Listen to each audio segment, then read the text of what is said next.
నమస్కారం. ఏసీటీ న్యూస్కు స్వాగతం. నేను సీతారాం. ఈరోజు వార్తల్లో ముఖ్యాంశాలు. అన్ని దేశాలతో కలిసి పనిచేస్తా అమెరికా అధ్యక్షునిగా ఎన్నికైన ట్రంప్.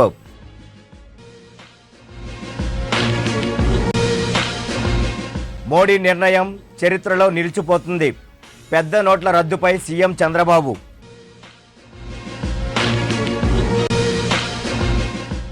గిరిజన సంక్షేమమే ప్రభుత్వ ధ్యేయం. జీసీసీ ఉత్పత్తులను విడుదల చేసిన మంత్రి రావెల. చెల్లుబాటు కాని 500, 1000 రూపాయల నోట్లు. అవస్థలు పడ్డ జనం.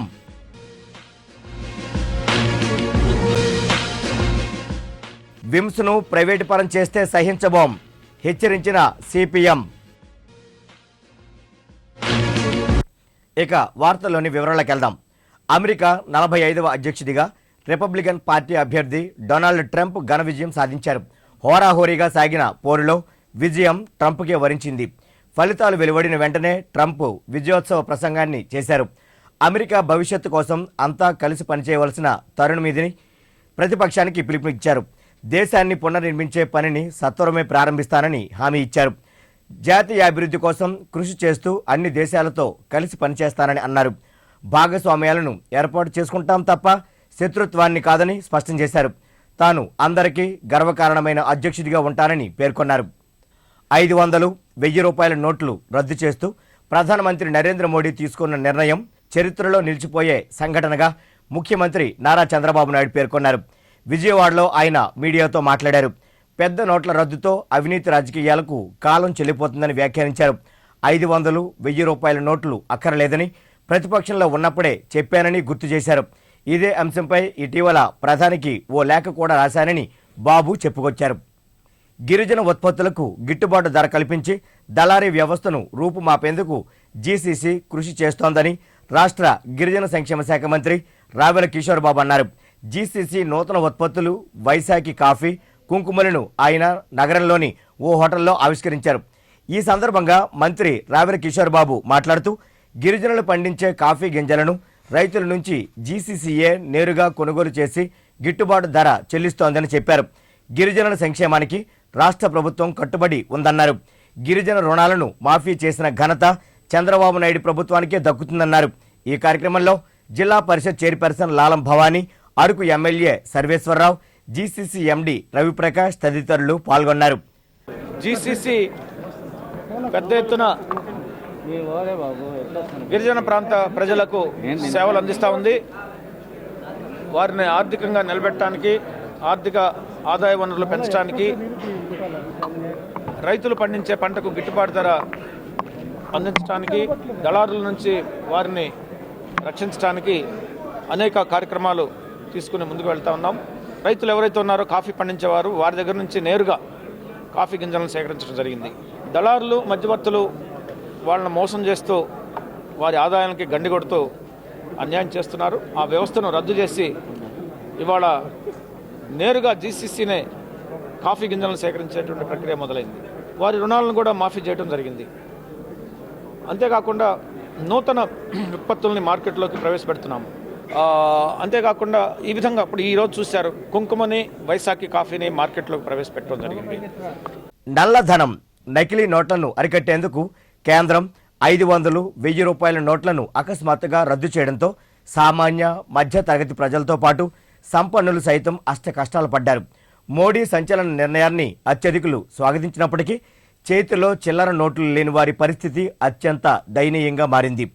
పెట్రోల్ బంకుకు వెళ్ళినా, బస్సు, ఆటోలెక్కినా, టిఫిన్, భోజనానికి వెళ్ళినా, నిత్యావసర సరుకులు కొనుగోలు చేసుకుందామన్నా పెద్ద నోట్లను వ్యాపారులు తిరస్కరించడంతో తెల్ల మొహం వేయాల్సిన పరిస్థితి దాపురించింది. పెద్ద నోట్ల చలామణికి కేంద్రం కొన్ని అత్యవసర సేవలకు మినహాయింపులు ఇచ్చినప్పటికీ ఆయా వ్యాపార సంస్థలు సైతం చిల్లర లేదంటూ చేతులెత్తేశాయి. 500, 1000 రూపాయలకు సరిపడా సరుకులు కొంటేనే ఆ నోట్లను స్వీకరించారే తప్ప 400, 900 రూపాయల సరుకులు కొన్నా మిగిలిన 100 రూపాయలు తిరిగి ఇచ్చేందుకు వ్యాపారులు ససేమిరా అన్నారు. ఈ 500 నోట్లు, 1000 నోట్లు చెల్లవు అని చెప్పేసిన వెంట మాత్రాన మాకు మా లాంటి వాళ్ళకి ఏ విధంగా జరుగుతుందనే ఆలోచన ఆయన కూడా రాలేదేమోనండి. కనీసం 100 రూపాయలు చేంజ్ అనేది ముందు సక్రమంగా పంచి అది బాగా ఎక్కువ మోతాదులో నోట్లని దించి దాని తర్వాత 500 నోట్లని ముందు నుండే కన్వర్ట్ చేసుకోమని చెప్పి ఒక ఆర్డర్ ఇచ్చి ఉంటే అప్పుడు మాకు ఈ వ్యాపారానికైనా దేనికైనా లేకపోతే నిత్యావసర సరుకులు కొనుక్కోవడానికైనా దేనికైనా మాకు అందుబాటులో ఉండేదండి. ఏంటి అంటే ఒక ప్రధానమంత్రి తాహోద్లో ఉండే అంత ఆలోచన లేని విధంగా ఆయన ఉన్నాడా ఏంటి, అసలు ఆలోచన అనేది మనకు ఉందా? సిపిఎం పార్టీ నగర కార్యదర్శి బి గంగారావు మాట్లాడుతూ ప్రధాని మోడీ ప్రకటనతో సామాన్య మధ్య తరగతి వర్గాలే ఇబ్బందులకు గురవుతారు తప్ప ధనవంతులు కుబేరులకు ఎలాంటి నష్టం ఉండబోదని అభిప్రాయపడ్డారు. తాము అధికారంలోకి వస్తే నల్లధనాన్ని 100 రోజుల్లో వెలికి తీస్తామని ప్రకటించిన బీజేపీ 2.5 ఏళ్లయ్యాక బడాబాబులందరూ బ్లాక్ మనీని వైట్ మనీగా మార్చుకున్న తర్వాత ఈ ప్రకటన చేశారని విమర్శించారు. కాలంలో ఈ నల్ల డబ్బునంతా విదేశాలకు పంపించారు. ఎవరి దగ్గర ఉంది నల్ల డబ్బు? తెలుగుదేశం వాళ్ళ దగ్గర ఉంది, బీజేపీ వాళ్ళ దగ్గర ఉంది, కాంగ్రెస్ వాళ్ళ దగ్గర ఉంది, వాళ్ళ యొక్క బడా పెట్టుబడిదారుల దగ్గర ఉంది. వాళ్ళే పెద్ద మోసగాళ్ళు. వాళ్ళ పెట్టుబడులన్నింటిని కూడా వాళ్ళ డబ్బు నల్ల డబ్బునంతా కూడా ఈరోజు తెల్ల డబ్బుగా మార్చుకున్నారు. భూములను కొన్నారు, ప్రభుత్వ ఆస్తులను కొన్నారు, పార్కులను కొన్నారు, ఆసుపత్రులను కొంటున్నారు, అన్నిటిని కొనేసుకుంటున్నారు. వాళ్ళే తెల్ల డబ్బుగా మార్చుకున్నారు. తీరా ఇప్పుడు విదేశాలకు తీసుకెళ్ళి ఇప్పుడు ఇక్కడ తీసుకొచ్చి తెల్ల డబ్బుగా మార్చుకున్నారు. ఇంకేముంది ఇక్కడ? ఇప్పుడు ఏమిటంటే ఈ సామాన్యులు మధ్యతరగతుల మీద తీవ్రమైనటువంటి బాధ, ఇది ఇబ్బంది. మధ్యతరగతి వాళ్ళ దగ్గర 1 లక్ష రూపాయలు ఉంటే 500 నోట్లు వాళ్ళు నీకు ఎక్కడ వచ్చినాయి, ఏమొచ్చినాయి, మీరు ఆదాయ సర్టిఫికేట్ చేశారా లేదని వేధించడానికి తప్ప దీనికి ఉపయోగపడేది ఏమి కాదు. పేద మధ్యతరగతి వర్గాలకు వైద్యం అందించేందుకు హనుమంతు వాక వద్ద నిర్మించిన విమ్స్ను ప్రైవేటు పరం చేసే యోచనను విరమించుకోవాలని CPM party Maddilapalem zone committee demand చేసింది. ప్రభుత్వ నిర్ణయాన్ని వ్యతిరేకిస్తూ కలెక్టరేట్ ఎదుట ఓ ధర్నా నిర్వహించింది. ఈ కార్యక్రమంలో పార్టీ నాయకురాలు పి మణి మాట్లాడుతూ నిధుల కొరత సాగుతో విమ్స్ను ప్రైవేటీకరించేందుకు ప్రభుత్వం యత్నించడం సరికాదన్నారు. పేదలకు వైద్యం అందించే ఆసుపత్రిని 100 కోట్ల రూపాయలకు లేక ప్రైవేటు పరం చేసేందుకు యత్నిస్తున్న చంద్రబాబు ప్రభుత్వానికి పుష్కరాలు నిర్వహించడానికి 3,000 కోట్ల రూపాయలు ఎక్కడి నుంచి వచ్చాయని ప్రశ్నించారు. సీఎం విదేశీ పర్యటనలు, ఖరీదైన హోటళ్లలో బస చేసేందుకు నిధులుంటాయి గాని నిరుపేదలకు వైద్యం అందించడానికి మాత్రం నిధులు ఉండవా అంటూ మండిపడ్డారు. విమ్స్ను ప్రభుత్వమే నిర్వహించాలని డిమాండ్ చేశారు. ప్రైవేటు పరం చేస్తే సహించేది లేదని హెచ్చరించారు. చంద్రబాబు నాయుడు గారి దగ్గరికి విమ్స్ని నడపడానికి 100 కోట్ల రూపాయలు లేవట. మరి పుష్కరాలకు 3,000 కోట్ల రూపాయలు ఎలాగొచ్చాయి? శంకుస్థాపనకి 400 కోట్ల రూపాయలు ఎలాగొచ్చాయి? మీరు రోజు వైజాగ్ వస్తారు కదా, దానికి డబ్బులు ఎక్కడి నుంచి వచ్చాయి? నవోటల్లో అతి ఖరీదైన తిండి తింటారు కదా, దానికి డబ్బులు ఎక్కడి నుంచి వచ్చాయి? ప్రజలు వైద్యానికి అడిగితే డబ్బులు లేవు, ప్రైవేట్ వాళ్ళకి ముక్కలు చేసి అమ్మేస్తాడు. మరి చంద్రబాబు నాయుడు రాజ్యాంగాన్ని ప్రమాణం చేసి ఏమి ప్రమాణం చేశారు? ప్రజలకు విద్యా వైద్యం అందించడం ప్రభుత్వం బాధ్యత, రాజ్యాంగం ప్రకారం నడుచుకుంటాను, రాజ్యాంగం ప్రకారం పరిపాలన చేస్తానన్నాడు. ఇదేనా రాజ్యాంగం ప్రకారం నడుచుకోవడం అంటే? ప్రభుత్వ ఆస్తులని, ప్రజల సొమ్ముతో కట్టిన విలువైన భవంతులని కారు చౌకగా ప్రైవేటు వ్యక్తులు కట్టబెట్టడమా అని ప్రశ్నిస్తున్నాం. ప్రజల దగ్గర, ప్రభుత్వం దగ్గర డబ్బులున్నాయి, చంద్రబాబు నాయుడుకి ఇవ్వడానికి ఇష్టం లేదు. అందుకే మేము పోరాటం చేస్తున్నాం. చంద్రబాబు నాయుడు ఎలక్షన్స్ ముందు ఏం హామీ ఇచ్చారో గుర్తు చేసుకోవాలి. 100 రోజుల్లో విమ్స్ని ప్రారంభిస్తానన్నాడు. మొదటి క్యాబినెట్లో విమ్స్ మీద చర్చ చేస్తానని చెప్పాడు. తీరా ప్రారంభించిన తర్వాత లోకేష్ ఫ్రెండ్కి మొత్తం విమ్స్ని అప్పచెప్పేయాలని చూస్తున్నాడు. ఇది చాలా అన్యాయం. ఇప్పుడొక వాణిజ్య విరామం. యాక్ట్ ఫైబర్ నెట్ ఇప్పుడు అందిస్తున్నారు అద్భుతమైన వేగం, నమ్మశక్యం గాని అనుభవం. కేవలం వేగవంతమైన యాక్ట్ ఫైబర్ నెట్ తో మాత్రమే 10 MBPS 549 రూపాయలకే, 15 MBPS 799 రూపాయలకే, 30 MBPS 999 రూపాయలకే, 50 MBPS 1499 రూపాయలకే. మరిన్ని వివరములకు యాక్ట్ ఫైబర్ నెట్ ఫోన్ 0891428400 కు కాల్ చేయండి. తిరిగి వార్తల్లోకి. 500, 1000 రూపాయల నోట్లను కేంద్రం రద్దు చేయడం దేశ పురోభివృద్ధికి ఎంతగానో దోహదపడుతుందని భారతీయ జనతా పార్టీ నగర అధ్యక్షుడు ఎం నాగేంద్ర పేర్కొన్నారు. దసపల్లా హిల్స్లోని పార్టీ కార్యాలయంలో ఏర్పాటు చేసిన మీడియా సమావేశంలో ఆయన మాట్లాడారు. పెద్ద నోట్ల రద్దుతో సామాన్య ప్రజానీకానికి 2 రోజుల పాటు కాస్త ఇబ్బంది కలిగిన దేశాభివృద్ధికి కోసం నరేంద్ర మోడీ తీసుకున్న నిర్ణయం హర్షణీయమన్నారు. దొంగ నోట్లను అరికట్టి నల్లధనం వెలికితేత, ఉగ్రవాదులు, అరాచక శక్తులు, రియల్ ఎస్టేట్ వ్యాపారులను ఆటగట్టించేందుకు ఈ విధానమే సరైందన్నారు. ఉగ్రవ శక్తులు, ఉగ్రవాదులకి డబ్బులు ఏవైతే ఉన్నాయో వాటన్నింటినీ కూడా అరికట్టడానికి అవకాశం ఉంది. అదేవిధంగా దేశంలో కూడా కొంత ఈ అరాచక శక్తులకి ఈ ఫండింగ్ వెళ్ళటం వలన జాతి ప్రయోజనాలకి విఘాతం కలుగుతుంది కాబట్టి వీటిలన్నింటినీ కూడా ఆపటానికి అవకాశం ఉంది. ఇది కాకుండా మన సామాన్యులకి ప్రయోజనాలు కలగటానికి అవకాశం ఉంది. తర్వాత రియల్ ఎస్టేట్ రంగంలో ఏదైతే ఉందో అబ్నార్మల్గా రేట్లు పెరిగినాయో వాటిలన్నింటినీ కూడా కంట్రోల్ చేయడానికి అవకాశం ఉంది. ఇది ఒక దేశ వృద్ధికి ఈ నిర్ణయం అనేది చాలా మంచి నిర్ణయం అని చెప్పి భావిస్తూ ఈ భారతీయ జనతా పార్టీ విశాఖ నగర శాఖ అభినందిస్తుంది. సామాన్యులందరూ కూడా ఎవరు కూడా వాళ్ళు ఏమీ కంగారు పడద్దు. ఇవి రద్దు ప్రస్తుతానికి ఏంటంటే మన దగ్గర ఉన్న నోట్లన్నింటినీ కూడా బ్యాంకులో చట్టపరమైనవి అయితే మనం డిసెంబర్ 30 లోపల మనం మార్చుకోవచ్చు. ధనం మూలం యథం జగత్ అన్నారు పెద్దలు. మనిషి జీవన గమనంలో అతి కీలకమైన ఆ డబ్బే చేతులు మారడం ఆగిపోతే సృష్టి ఆగినంత పనే. మరి ప్రస్తుతం మన దేశంలో అదే పరిస్థితి నెలకొంది.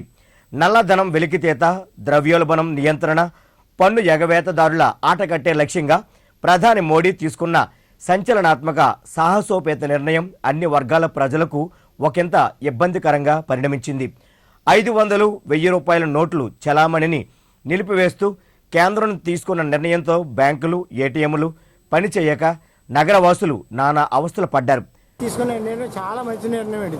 కారణం ఏంటంటే బ్లాక్ మనీ బయటికి రావడం అన్నది మన దేశాన్ని అభివృద్ధి చెందడానికి చాలా మంచి పద్ధతి అనమాట. కానీ ఇప్పుడు ఆఫ్ చేశారు కదా, 2-3 రోజులు బ్యాంకులో ఆఫ్ చేయడం వల్ల కూడా పెద్ద ప్రాబ్లం ఏం కాదు.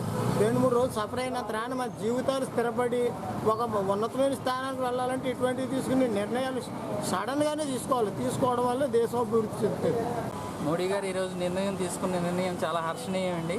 ఇది సామాన్యులకి, మధ్యతరగతి ప్రజలకి చాలా ఆనందదాయకమైన విషయం. యాక్చువల్లీ చెప్పాలి అంటే దీనికి మేము అందరం కూడా చాలా సంతోషిస్తున్నామని చెప్పాలి. పబ్లిక్ నుండి రెస్పాండ్ కూడా అలాగే ఉంది. ఇది కొంతమందికి నల్ల కుబేర్లకి షాకింగ్ న్యూస్ తప్ప మిగతా వాళ్ళందరికీ ఎంతో, దేశ ప్రజలందరికీ ఎంతో ఉపయోగపడే విషయంగా నేనైతే మాత్రం పరిగణిస్తున్నాను. దక్షిణ నియోజకవర్గం ఎమ్మెల్యే వాసుపల్లి గణేష్ కుమార్ 15, 31 వార్డుల్లో జన చైతన్య యాత్ర నిర్వహించారు. 15, 31 వార్డుల టీడీపీ అధ్యక్షులు అల్లూరు సత్యనారాయణ రెడ్డి, నున్న నాగేంద్రల ఆధ్వర్యంలో జరిగిన ఈ చైతన్య యాత్రలో Vasupalli, Dondaparthy, railway new colony పరిసర ప్రాంతాల్లో పర్యటించారు. డప్పు వాయిద్యాల నడుమ అట్టహాసంగా సాగిన ఈ యాత్రలో హారతులతో ప్రజలు నాయకులకు స్వాగతం పలికారు. ఈ సందర్భంగా ఎమ్మెల్యే వాసుపల్లి గణేష్ కుమార్ మాట్లాడుతూ 15వ వార్డు అధ్యక్షుడు సత్యనారాయణ రెడ్డిలు కూడా మాట్లాడారు. గత 2.5 ఏళ్ల పాలనలో చంద్రబాబు నాయుడు ప్రభుత్వం చేపట్టిన అభివృద్ధి కార్యక్రమాల గురించి ప్రజలకు తెలియచేయడమే ఈ యాత్రల ముఖ్య ఉద్దేశ్యమన్నారు. మిగిలిన 2.5 ఏళ్లలో మరిన్ని సంక్షేమ అభివృద్ధి కార్యక్రమాలు చేపట్టేందుకు ప్రజలు సహకరించాలని కోరారు. సీఎం రిలీఫ్ ఫండ్స్ ఇప్పించే దాంట్లో కానీ, రేషన్ కార్డ్స్ ఇప్పించే దాంట్లో కానీ, అలాగనే పెన్షన్స్ కూడా కొత్త పెన్షన్స్ ఇప్పించే దాంట్లో కానీ, ఇవన్నీ కూడా ప్రతి ఒక్కరికి కూడా కష్టం ఉందంటే మా నాయకులందరూ కూడా అక్కడికి వెళ్ళి జన్మభూమి కమిటీ మీద సహా వెళ్ళి వాళ్ళ కష్టాలు తెలుసుకొని మా దగ్గర తీసుకొచ్చి పనులు చేయించే బాధ్యతలని నిరంతరం 24/7 ఏమో పనిచేస్తుంటారు. అందుకే ప్రజలందరూ కూడా ఏంటంటే చాలా ఆనందంగా ఉన్నారు.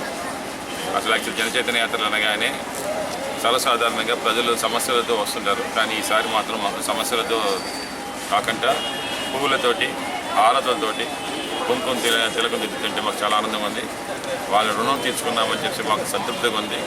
ఇంకొక 2.5 సంవత్సరాలు కూడా మరింత సేవలు అందించి వాళ్ళకి ఎక్స్పెక్టేషన్స్కి రీచ్ అవుతామని చెప్పి మాకైతే పూర్తి విశ్వాసం ఉంది. చంద్రన్న బీమా అయితేనేమి, ఎన్టీఆర్ వైద్య సేవ అయితేనేమి, ఇంకా రకరకాలుగా డ్వాక్రా మహిళా సంఘాలకు కూడా సుమారు 4 కోట్ల పైన వాళ్ళకి రుణాల రూపాయన, రివాల్వింగ్ ఫండ్ రూపాయన, SLF రివాల్వింగ్ ఫండ్ రూపాయన అనేక రకాలుగా ఈ ప్రభుత్వం చేసినటువంటి అభివృద్ధి కార్యక్రమాలు తెలియజేయడం కోసమే ఈరోజు చంద్రన్న వాడవాడల చంద్రన్న బాట, అలాగే ఎన్టీఆర్ భరోసా అన్ని కార్యక్రమాలు కూడా మేము ఈ 15వ వార్డును ప్రచారం చేయటం ఎమ్మెల్యే గారి ఆధ్వర్యంలో ఈ వార్డు డివిజన్ అధ్యక్షుడిగా మేము అందరం కలిసి కార్యకర్తలతో అందరం కూడా ప్రచారం చేయడానికి సిద్ధపడి ఉన్నాం. సమస్యల పరిష్కారం కోసం ఆర్టీసీ రిటైర్డ్ ఉద్యోగులు చెలో ప్రావిడెంట్ ఫండ్ కమిషనర్ల కార్యాలయాల కార్యక్రమం నిర్వహించారు. కడప, గుంటూరు, రాజమండ్రి, విశాఖపట్నం ప్రావిడెంట్ ఫండ్ కార్యాలయం ముందు ధర్నాలు చేపట్టారు. హయ్యర్ ఆప్షన్ వర్తింప చేయాలని, ఆర్ఓసీ పథకాన్ని పునరుద్ధరించాలని నినాదాలు చేశారు. ఈ సందర్భంగా RTC retired employees association Visakha కార్యదర్శి ఎస్వి స్వామి మాట్లాడుతూ ఇటీవల విజయవాడలో జరిగిన రాష్ట్ర కార్యవర్గం సమావేశంలో తీసుకున్న నిర్ణయం మేరకు ఈ చెలో పీఎఫ్ కమిషనర్ కార్యక్రమాన్ని నిర్వహించినట్లు గుర్తు చేశారు. కనీస వేతనం 10,000 రూపాయలు చెల్లించాలని డిమాండ్ చేశారు. కార్యక్రమంలో అసోసియేషన్ ప్రతినిధులు ఏ వీరావు, బి శ్రీరాములు తదితరులు పాల్గొన్నారు. ప్రభుత్వం అలాగే రాష్ట్ర ప్రభుత్వాలు ఏవైతే ఉన్నాయో వాళ్ళు అనేక రకాలైనటువంటి సోషల్ వెల్ఫేర్ కార్యక్రమాలు చేస్తున్నారు. అలాగే ఇప్పుడు ఏపీఎస్ఆర్టీసీలో రిటైర్ అయిన వాళ్ళు కూడా అందరూ బీపీఎల్ దిగి ఉన్నారు. కేవలం ఒక సామాన్యుడికి అందజేసినటువంటి సదుపాయాలు కూడా లేదు. ఏపీఎస్ఆర్టీసీ ప్రపంచంలోనే ద్విగుణీకృతమైనటువంటి సంస్థగాను గిన్నిస్ బుక్ అయినటువంటి వరల్డ్ రికార్డ్స్లో కూడా ఎక్కినప్పటికీ కూడా ఈవేళ నామమాత్ర తాలూకు పారితోషికం వస్తుంది 3,000 రూపాయలు. ఈ నేపథ్యంలో రాష్ట్ర కమిటీ, రాజకీయ నాయకులు, పార్లమెంటు వారితో అందరితో కూడి ఏదైతే పెన్షన్ విధానం ఉందో ఈ పెన్షన్ విధానాన్ని మార్చాలని, అలాగే పెన్షన్ ఏదైతే 2009 జూలై నాటికి ఎరియర్స్తో ఏదైతే ఇచ్చారో మిగతా కార్మికులు ఎవరైతే 20 సంవత్సరాల క్రమబద్ధ సర్వీస్ పూర్తి చేశారో వారికి కూడా ఈ సదుపాయాన్ని అందజేయడానికి ఇప్పటికే తాకీదులు వచ్చాయి. సాఫ్ట్వేర్ కూడా వచ్చింది. తక్షణమే అందరి ఉద్యోగులకి, విశ్రాంతి ఉద్యోగులకి అందజేయాలని. ప్రధానమంత్రి సురక్షిత మాతృత్వ అభియాన్ కార్యక్రమాన్ని శ్రీహరిపురం గుల్లలపాలెం ప్రభుత్వ ఆసుపత్రిలో చేపట్టారు. ఆసుపత్రి medical officer doctor Pedada Hemalatha, doctor విజయలతలు గర్భిణీలకు ఆరోగ్య పరీక్షలు నిర్వహించారు. ఈ సందర్భంగా వారు మాట్లాడుతూ గర్భిణీలు తగిన పౌష్టికాహారం తీసుకోవడంతో పాటు ఎప్పటికప్పుడు ఆరోగ్య తనిఖీలు చేయించుకోవాలని సూచించారు. ఈ కార్యక్రమంలో పాల్గొన్న స్థానిక టీడీపీ నాయకుడు పొట్టిమూర్తి మాట్లాడుతూ ప్రతి నెల 9వ తేదీన గర్భిణీలకు మధ్యాహ్న భోజన సదుపాయాన్ని కల్పించనున్నట్లు తెలిపారు. ఏపీఎంఓ భీమేశ్వరరావు, వైద్య సిబ్బంది పాల్గొన్నారు. ప్రతి హాస్పిటల్లో గర్భిణీలు ప్రతి ఒక్కరు ఏ ఒక్కరు కూడా మిస్ అవ్వకుండా వాళ్ళకి ఏంటంటే ఇంకా న్యూట్రిషన్ అంటే పోషణ గురించి, అలాగే వాళ్ళు తీసుకోవాల్సిన జాగ్రత్తలు, వాళ్ళ హాస్పిటల్ ఎప్పుడు రావాలి, వాళ్ళ రక్త పరీక్షలు ప్రతి అంటే ఏ ఒక్కరు గర్భిణీ కూడా రక్త పరీక్షలు అవి మిస్ అవ్వకుండా, అలానే వాళ్ళు గర్భిణీలు అంటే ఎవరు బీపీ ఉన్నా, షుగర్ ఉన్నా, అలానే వాళ్ళు షార్ట్గా కొంతమంది షార్ట్గా ఉంటారు, అలాగే షార్ట్గా ఉన్న ఇంకొకటి ఏంటంటే ట్విన్ ప్రెగ్నెన్సీ కవల పిల్లలు ఉంటారు కొంతమందికి, అలాగే వాళ్ళకి బ్లడ్ తక్కువ ఉంటుంది, ఈజియా కాంప్లికేటింగ్ ప్రెగ్నెన్సీ అంటారు. వీళ్ళందరినీ కూడా మనం హై రిస్క్ గ్రూప్లో చేర్చాం అన్నమాట. కొత్తగా కేంద్ర ప్రభుత్వం మోడీ గారు ఎంతో దూరాలతో గర్భిణీకి ఒక డేట్ ఫిక్స్ చేసి పేదవాళ్ళు వాళ్ళందరూ కూడా పెద్ద హాస్పిటల్కి వెళ్ళారు, మరి ప్రైవేట్ హాస్పిటల్కి వెళ్ళారని అన్ని సౌకర్యాలు మరి అన్ని విషయాలు చెప్పాలని ఈ యొక్క 9వ తారీఖు పత్రికను ఏర్పాటు చేశారు. దాన్ని అందరూ వినియోగించుకోవాలి. టూరిజం అభివృద్ధి పేరుతో రాష్ట్ర ప్రభుత్వం మహిళల అంగాంగ ప్రదర్శనలతో పెట్టుబడిదారులను ఆకర్షించాలనే యోచనను వెంటనే విరమించుకోవాలని నగర మహిళా కాంగ్రెస్ అధ్యక్షురాలు పేడాడ రమణకుమారి డిమాండ్ చేశారు. నగర కాంగ్రెస్ కార్యాలయం వద్ద ఆమె మీడియాతో మాట్లాడారు. విదేశీయులు మన సంస్కృతిని పాటిస్తూ ఎంతో గొప్పగా అభివర్ణిస్తుంటే ఇక్కడి పాలకులు మాత్రం విదేశీ సంస్కృతిని ప్రోత్సహిస్తుండడం సిగ్గుచేటన్నారు. వచ్చే ఏడాది ఫిబ్రవరిలో చేపట్టదలుచుకున్న బీచ్ లవ్ ఫెస్టివల్ను రద్దు చేయకుంటే పెద్ద ఎత్తున ఉద్యమించాల్సి వస్తుందని హెచ్చరించారు. మహిళల ఆత్మగౌరవాన్ని తాకట్టు పెట్టే విధంగా బీచ్ లవ్ ఫెస్టివల్స్ నిర్వహించాలనే ఆలోచన, ఉద్దేశం మీకు ఎలా వచ్చిందో అన్నది చాలా ఆశ్చర్యకరంగా ఉంది. మరి మేమందరం కూడా నిరసిస్తూ ఉన్నాము. ప్రపంచ దేశాల్లో ఎక్కడా కూడా భారతీయ మహిళకు ఉన్నంత గౌరవం, మర్యాద అన్నది ఇంకే దేశ స్త్రీకి కూడా దొరకదు. అటువంటి గౌరవ మర్యాదలు భారత స్త్రీకి ఉన్నాయి. నిన్న సింగపూర్లో మహిళా ఎంపీస్ దివాళీ రోజు తర్వాత వాళ్ళంతా కూడాను చీరలు కట్టుకొని మహిళలంతా కూడాను వాళ్ళు ఫ్యాషన్ షో నిర్వహించుకున్నారు. అంటే మన సంస్కృతి సాంప్రదాయాలని ఇతర దేశాల వాళ్ళు అడాప్ట్ చేసుకుని వాళ్ళు నిర్వహిస్తూ ఉంటే మనం వెస్ట్రన్ కల్చర్ని ఈరోజు అడాప్ట్ చేసుకునేటువంటి పరిస్థితికి రావడం చాలా దురదృష్టకరమైనటువంటి విషయం. ఎందుకంటే ఇప్పటికే పిల్లలు ఆ వెస్ట్రన్ కల్చర్ని ఎక్కువ ఆప్ట్ చేసుకుంటున్నారని బయటకు వెళ్తే పిల్లలు వెనక్కి తిరిగి వచ్చి, ఆడపిల్లలు వెనక్కి తిరిగి వచ్చే వరకు పేరెంట్స్ ఎంత సఫర్ అవుతున్నారో తెలుసు. దానికి బదులుగా మళ్ళీ దీన్ని పెట్టి దీని పిల్లల్ని ఎంకరేజ్ చేసి వెస్ట్రన్ వైపు వెళ్లకుండా మన సంస్కృతిని నేర్పుకుందామని మనం అనుకుంటే ఈయన తీసుకొచ్చి ఇలాంటి ఫెస్టివల్ని పెట్టడం అనేది ఎంతవరకు సమంజసం? ఆయన క్వశ్చన్ చేసుకుంటే చాలా బాగుంటుంది. పెందుర్తి మండలం రాంపురం నుండి సరిపల్లి మీదుగా నిర్మించి తలపెట్టిన రింగ్ రోడ్డు రైతులకు శాపంగా మారింది. పచ్చని భూముల మీదుగా రోడ్డు వేయాలని చూస్తే తమకు ఆత్మహత్యలే శరణ్యమని స్థానిక రైతులు ఆందోళన వ్యక్తం చేస్తున్నారు. దశాబ్దాలుగా వ్యవసాయం జీవనాధారంగా బతుకుతున్న తమకు అన్యాయం చేయడం సరికాదన్నారు. డిపిఆర్ సిద్ధం చేయడంపై రైతులు ఆందోళన బాట పట్టారు. 30 ఎకరాల పంట భూముల్లో రోడ్డు నిర్మించాలనుకునే ఆలోచన విరమించుకోవాలని వారు విజ్ఞప్తి చేస్తున్నారు. మా తాతలు మా తండ్రులు మాకు ఇచ్చిన ఆస్తులు ఇవి. వీటి మీద ఆల్రెడీ 2 సార్లు టవర్లు వచ్చాయి. వాటికి ఏదో నష్టపోయామని చెప్పేసి ఇప్పుడు దాకా ఏదో మనం బాధపడుతున్నాం. అలాగే ఇప్పటికి వచ్చి సడన్గా అసలు మాకు ఏదో రోడ్లు ఈ చట్టాలు న్యాయం మాకు తెలియని రైతులకి ఏదో న్యాయం చేస్తానని చెప్పేసి అంటారు. మా భూములే పూసుకెళ్ళి రైతులకి అని చెప్పేసి రోడ్లు టిప్పిసి పెట్టేస్తుంటే మాకు ఇంతకు మించి వేరే దారి లేదు. ఇక మేము ఆ జీవనాధారం మా దీని మీద పడి బతుకుతున్నాం. మాకు రైతులందరం కలిసి ఆత్మహత్య చేసుకోవడం తప్ప వేరే గతాంతరం లేదు. మాకు పండించుకొని మా కొడుకులో తినాలా, ఇది లేకపోతే మేము ఎందుకు పనికిరానట్టే మా చచ్చిపోయినా ఒక లేక చచ్చిపోయినా అంత జీవితం ఎందుకు మా ప్రాణాలతో ఉంటే లేకపోయినా ఒకటే ఈ జీవితాంతం ఈ పొలం మీద మేము బతుకుతాను. మీ డబ్బులు భూములు మీ డబ్బున్నాళ్ళు ఒకలా ఉంటారు, డబ్బు నేనాలు ఇలా ప్రజలు అందరూ భూమి మీద పండించుకొని నాకు తిన్నమే వస్తానండి. ఎంత కష్టపడతానో ఎండలో కష్టపడితేనే కష్టపడిన వాళ్ళు తెలుస్తుంది. విశాఖ మెజిషియన్స్ అసోసియేషన్ నూతనంగా ఏర్పాటైంది. ఈ నేపథ్యంలో కార్యవర్గ ప్రతినిధులు, సభ్యులు డాబా గార్డెన్స్ విజయ ప్రెస్ క్లబ్లో సమావేశమయ్యారు. ముందుగా దివంగత సీనియర్ మెజిషియన్లు పిసి సర్కార్, డిఎస్ రత్నారావుల చిత్రపటాలకు పూలమాలలు వేసి నివాళులర్పించారు. అసోసియేషన్ లక్ష్యాలు, ధ్యేయాలను అధ్యక్షుడు జేవిజి సురేష్, మెజిషియన్ షరీఫ్లు మీడియాకు తెలిపారు. ఇండియాలో కలకటాలో పేరు చెప్తే రజత్ అని, సౌత్లో చెప్తే వసంత్ అని ఇలా చాలామంది ఉన్నారు. కానీ మనకు విశాఖపట్నంలో కూడా చాలా పొటెన్షియాలిటీ ఉంది, చేసేవాళ్ళు ఉన్నారు, క్రియేటివిటీ ఉంది, అన్నీ ఉన్నాయి. కానీ సరైన మనకి అందుబాటులో లేకపోవడం వల్ల మనం ఏది సరిగా చేయలేకపోతున్నాం. అందుకని మనం ఇండియాలో ఉన్నటువంటి మెజిషియన్స్ అందరినీ ఇక్కడ పిలిపించి సీనియర్ మెజిషియన్స్ని వాళ్ళ ద్వారా మనం ఇక్కడ వచ్చే మెజిషియన్స్కి అంటే అప్కమింగ్ మెజిషియన్స్ అందరికీ వాళ్ళకి నేర్పించాలని ఒకటి సదుద్దేశం. నాస్తికత్వంలో ఉన్నవాళ్ళు భక్తి కోసం బాధపడుతున్నారు, భక్తిలో ఉన్నవాళ్ళు పొరపాట్లు జరుగుతున్నాయని బాధపడుతున్నారు. ఈ రెండింటికి కారణం ఏంటంటే శాస్త్రీయ విజ్ఞానం లేకపోవడం అని నా నమ్మకం. ఈ శాస్త్రీయ విజ్ఞానం లేకపోవడంలో మూఢనమ్మకాలు ఎక్కువగా ఉన్నాయి. భగవంతుడిని ఎవరు నమ్ముకుంటారో అది దాని కాంట్రవర్షియల్ కాదు. మనం ఏదైతే ఉందో శాస్త్రీయ విజ్ఞానాన్ని పెంపొందించి మూఢనమ్మకాలు చిన్న చిన్న ట్రిక్కులతో చాలామంది మోసం చేస్తున్నారు. వీటిని కూడా సమాజంలో ఈ పుళ్ళుని బయటకు తీయవలసిన అంటే తెలియజేస్తే చాలనే ఉద్దేశంతో హాకర్స్ జోన్లు ఏర్పాటు చేయాలని ఏఐటియుసి డిమాండ్ చేసింది. ఈ మేరకు యూనియన్ ఆధ్వర్యాన పెందుర్తి, వేపగుంటకు చెందిన తోపుడు బండ్ల వర్తకులు స్థానిక ముత్యమాంబ ఆలయ ప్రాంగణంలో సమావేశమయ్యారు. ఈ సందర్భంగా యూనియన్ నాయకుడు వై రాంబాబు మాట్లాడుతూ బీఆర్టీఎస్లో భాగంగా 120 తోపుడు బండ్లను తొలగించి వారి ఉపాధి దెబ్బతీశారని విచారాన్ని వ్యక్తం చేశారు. బాధిత వ్యాపారులకు ఇప్పటి వరకు ఎలాంటి ప్రత్యామ్నాయ మార్గం చూపించకుండా కాలయాపన చేస్తున్నారని మండిపడ్డారు. దీనిని నిరసిస్తూ గురువారం కలెక్టరేట్ ఎదుట ధర్నా నిర్వహించనున్నట్లు వెల్లడించారు. ఈ సంవత్సరం నుంచి ఉంది.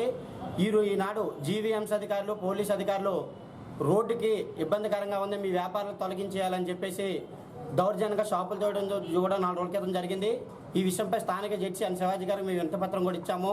తోపుడుబల్లో వేపగుంట సెంటర్లో 120 తోపుడుబల్ల వారికి హాకర్ జోన్ ఏర్పాటు చేయాలి, వాళ్ళకి ఉపాధి అవకాశాలు కల్పించాలనే ఉద్దేశంపై జడ్జి గారికి వినతిపత్రం ఇచ్చాము. అలాగే రేపు కలెక్టర్ ఆఫీస్ ద్వారా 10వ తారీఖున ఓ ధర్నా నిర్వహించి ఆ ధర్నాలో కలెక్టర్ గారికి వీళ్ళకి వెంటనే హాకర్ జోన్ ఏర్పాటు చేయాలి, లేకపోతే ఎక్కడైనా ఉపాధి అవకాశాలు కల్పించాలనే ఉద్దేశంపై రేపు కలెక్టర్ గారి వినతిపత్రం జరుగుతుంది. ఆ విషయంపై ఈరోజు వేపగుంట ముత్యమాంబ గుడిలో ఏఐటియుసి అనుబంధం శ్రీ ముత్యమాంబ తోపుడు వర్త సంఘం వారితో సమావేశం ఏర్పాటు చేయడం జరిగింది.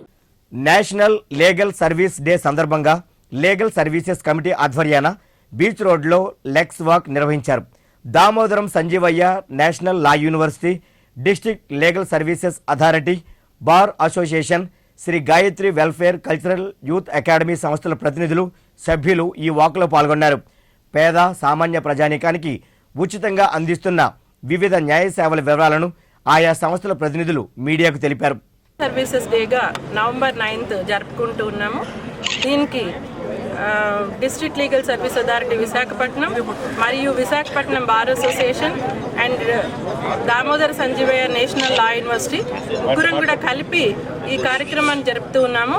దీనికి మోటో ఏంటంటే access to justice to all, అందరికీ కూడా న్యాయం దగ్గరలో ఉంది అని చెప్పడానికి, లీగల్ అవేర్నెస్ క్రియేట్ చేయడానికి మా మోటో లెగ్స్ వాక్. ఈ లీగల్ సర్వీసెస్ డే రోజు అందరికీ, సామాన్య ప్రజలందరికీ కూడా ఈ లీగల్ సర్వీసెస్ ఏ విధంగా అందుబాటులో ఉన్నాయి, వాళ్ళకి ఎటువంటి సహాయ సహకారాలు మా లాయర్స్ నుంచి కూడా, బార్ అసోసియేషన్ నుంచి కూడా అందుతాయని చెప్పి తెలియజేయడానికి మేము ఈరోజు ఈ వాక్ మొదలుపెట్టాం. November 9th legal services day సందర్భంగా మా విద్యార్థుల ద్వారా ఏ విధంగా న్యాయ సేవలు అందించగలమో అది అందించడానికి మేము ఉన్నామని చెప్తూ ఈ కార్యక్రమంలో మేము పాల్గొన్నాం. శ్రీ ఆదరణ చారిటబుల్ ట్రస్ట్ ఆధ్వర్యాన వచ్చే నెలలో నగరంలో ability cricket league T20 tournament నిర్వహిస్తున్నట్లు ట్రస్ట్ చైర్మన్ సిహెచ్ సూర్యప్రకాష్ తెలిపారు. టోర్నమెంట్లో పాల్గొనేవారు క్రీడాకారులు ఎంపికను ఈ నెల 14వ తేదీ నుండి 17వ తేదీ వరకు రైల్వే గ్రౌండ్లో నిర్వహిస్తున్నామన్నారు. ఉదయం 7 గంటల నుంచి సాయంత్రం 4 గంటల మధ్యలో ఈ ఎంపికలకు హాజరు కావాలని పిలుపునిచ్చారు. సుమారు 12 జట్లను ఎంపిక చేస్తామన్నారు. ఈ టోర్నీ రైల్వే గ్రౌండ్స్లో 10 రోజుల పాటు జరపనున్నట్లు వెల్లడించారు. సమావేశంలో circle inspector Syed Ilyas Ahmed, commercial tax deputy commissioner T శివశంకర్లు పాల్గొన్నారు. Fastest growing city in the India is Visakhapatnam. అటువంటి సిటీలో అంటే టాలెంట్ హంట్ ఈ ఆదరణ చారిటబుల్ ట్రస్ట్ చేయడం చాలా సంతోషతగ్గ విషయం, అభినందనీయం. ఇలాంటి కార్యక్రమాలు ఎన్నో చేసి స్పోర్ట్స్లోంచి మణిరత్నాల్ని బయటకు తీయవలసిన అవసరం ఉంది ఇక్కడ. ఎందుకంటే టాలెంట్ కొదవలేదు. The only thing is motivation and proactiveness from various organisations.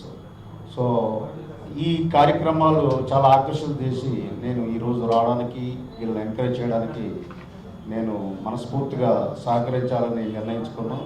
తప్పకుండా ఇటువంటి చారిటబుల్ ట్రస్ట్లు ఎన్నో వచ్చి వెలికి తీయాలి వైజాగ్లో ఉన్నటువంటి స్పోర్ట్స్ టాలెంట్ని. టీమ్ వైజ్గా మేము కాకుండా ప్లేయర్స్ వైజ్గా సెలెక్ట్ చేసుకుని టీమ్స్ని మేము డివైడ్ చేసి లీగ్ సిస్టమ్ ఆడేద్దామనే కాన్సెప్ట్తో మేము చేస్తున్నాం ఆదరణ చారిటబుల్ ట్రస్ట్ నుంచి. ఆదరణ చారిటబుల్ ట్రస్ట్ నుంచి లాస్ట్ ఇయర్ కూడా క్రికెట్ టోర్నమెంట్ చేస్తాము, అవేర్నెస్ ప్రోగ్రామ్స్ చేస్తున్నాము, ఎడ్యుకేషన్ పర్పస్ పూర్ పీపుల్స్కి ఎడ్యుకేషన్ నుంచి అన్ని యాక్టివిటీస్ చేస్తున్నాము. ఆ ప్రకారంగా స్పోర్ట్స్ను కూడా ఎంకరేజ్ చేస్తూ ఒక క్రికెటే కాకుండా మిగతా స్పోర్ట్స్ను కూడా మేము ఎంకరేజ్ చేద్దామని దీంతో మేము చేస్తున్నాం. ఇది ముఖ్యంగా ఈ టోర్నమెంట్ ఇది రేపు 14th నుంచి సెలెక్షన్స్ ఉంటాయి. సెలెక్షన్ అయిన తర్వాత టీమ్స్ని డివైడ్ చేస్తూ టీమ్స్ని ఒక లీగ్ సిస్టంలో ఆడేద్దామనేది చూస్తున్నాం. తాటి చెట్లపాలెం 80 ఫీట్ రోడ్లో జై సంతోషి మాత ధ్యాన మందిరం ఆధ్వర్యాన శ్రీ లలిత త్రిపుర సుందరి అమ్మవారికి సామూహిక కోటి కుంకుమార్చన పూజలు నిర్వహించారు. మహిళలు పెద్ద సంఖ్యలో పాల్గొని తమ సౌలభ్యాన్ని కాంక్షిస్తూ అమ్మవారికి అత్యంత భక్తి శ్రద్ధలతో కుంకుమ పూజలు నిర్వహించారు. అలాగే మంచు శివలింగాన్ని దర్శించి తరించారు.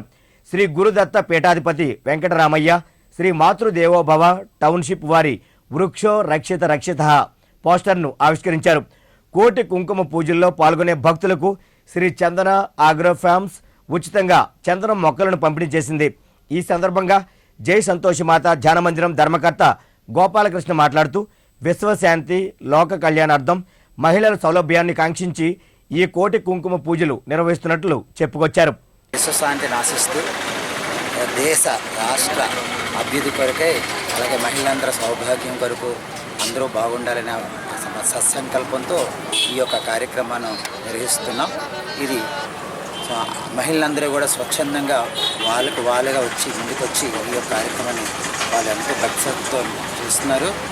ఇది గత సంవత్సరం కూడా మేము 1,00,000 దీపారాధన కార్యక్రమాన్ని ఇదే ప్రాంగణంలో చేస్తున్నాం. ఈ సంవత్సరం కూడా ఈ 1,00,000 దీపారాధన చేద్దామని అనుకుంటూ కోటి పారాయణ కూడా ఆడవాళ్ళు మహిళలు, ముఖ్యంగా మహిళలు వాళ్ళు పారాయణ ప్రతిరోజు చేస్తూ దాన్ని కంప్లీట్ చేస్తూ ఈరోజు కోటి కుంకుమని కూడా చేయాలని వాళ్ళు దీక్షపోని ఈ యొక్క కార్యక్రమం చేయాలని వాళ్ళు సంకల్పం చేస్తే దానికి అమ్మవారి ఆశీస్సులతో ఈ కార్యక్రమం నిర్వహించారు.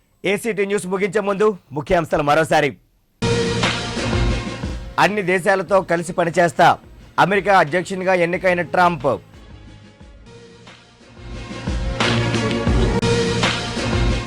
మోడీ నిర్ణయం చరిత్రలో నిలిచిపోతుంది.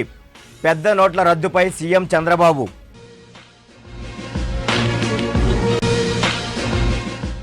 గిరిజన సంక్షేమమే ప్రభుత్వ ధ్యేయం. జీసీసీ ఉత్పత్తులను విడుదల చేసిన మంత్రి రావెల. చెల్లుబాటు కాని 500, 1000 రూపాయల నోట్లు, అవస్థలు పడ్డ జనం.